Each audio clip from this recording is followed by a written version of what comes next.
Hey guys, it's Jessie here from Tonkadale, and it's one of my favorite times of year. It's fall, y'all. Planting containers in the fall is actually really simple. The beauty of fall is that there's rich, deep colors, but less choices. So it's easier to mix and match what is available at the greenhouse and have a perfectly beautiful container with little effort. The star of a fall container is always a mum. We grow our mums at the growing range, and this year's color lineup is outstanding. My recommendation is to buy mums when they're just starting to crack color. So you can see what you're getting, but then the lifetime of the mum is much longer, and you get to watch it open right before your eyes. Mums are an interesting plant. They naturally begin to bloom as the days get shorter in the fall, and that's why we have them in the fall. Everything that you plant in a fall container should be frost tolerant, and that's what we're going to use today. I'm going to start with a 14-inch drop-in container. That way I can fit all this juicy goodness in one spot.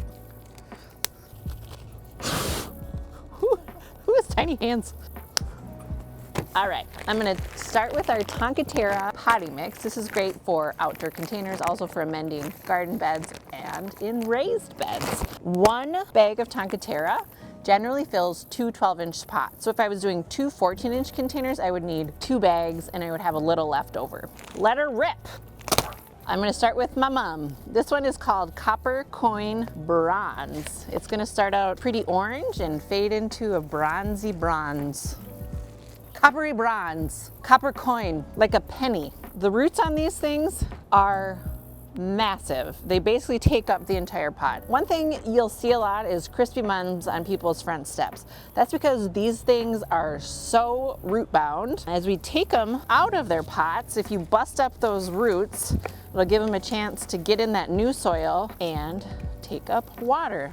And don't worry, these things are pretty sturdy. They basically bounce. I'm gonna set you right to the side. Now the angle of insertion is very important. We don't want everything like looking like it's wearing a too tight turtleneck. We can kind of angle our plants as we put them into the pot. You'll get a nice, full, professional look.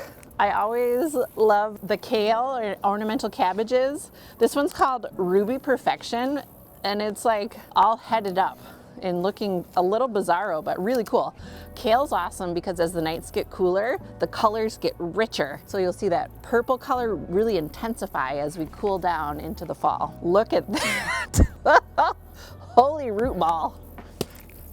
Gave them a little, well, more than a tickle. We're gonna snuggle you right in, point your pretty face out. You can get some grass going up the middle. Everybody thinks this looks dead, but it's one of my favorite plants. I plant it in my garden in the spring, knowing that it'll last all the way till November. Brilliant. Mirror that with the toffee twist coming right out the front. So you go high-low with that pretty brown grass. This is a kale. If you wanted to, you could have 2 kales. We're not sure if that's gonna fit. With the cooler weather, stuff's really not gonna be growing all that much. So you want big, full pots, and we don't have to worry about anybody fighting. Mums and fall annuals are going to want full sun, but they're gonna do just fine in a shadier location. Total darkness is not great because that will really slow or stop the flowers from opening up. Just like with fruit ripening on the counter, the warmer it is or the sunnier it is, the faster that fruit is gonna ripen, the faster these blooms are gonna open. I love the Algerian ivy for a little variegation. This is another one I use in pots in the early spring because I know it's gonna last into the fall. Have some of that. I feel like I'm more shoving, and that's kind of what I have time for at this point in my life.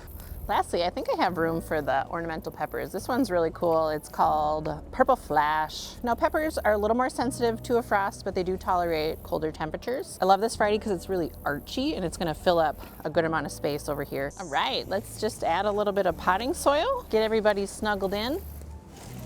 Woo, one of my top tools in my gardening toolkit, leaf shine. You can shine up your ivy, shine up your peppers. If you want to, you can shine up your kale. I was alerted we have a hole in the front, so we're gonna take care of that with an additional ivy. Yeah, oh yeah, that'll help. All right, these are birch tips, just kind of a nice add to a fall container, little twig action. Gotta wake them up a little bit. Oh, that's my favorite one. Lux. All right, if you want a little extra fall in your life, we do have the permanent stems. Lots of fall leaves, orangey bittersweet. It's really hard to find fresh bittersweet these days because it's actually pretty invasive. So we're not really allowed to sell it. So the faux bittersweet looks really pretty, twisted and mingled with the plants. And the leaves are all suitable for outdoor use. I think I'm gonna stop right here because I've got it packed really tight and I just love where we're at. So if you have any questions about creating your own fall container, just let us know. We've done it before and we'll do it again. We're so excited to celebrate the color of the season. Thanks for watching and we'll see you at Tonkadale. Mwah.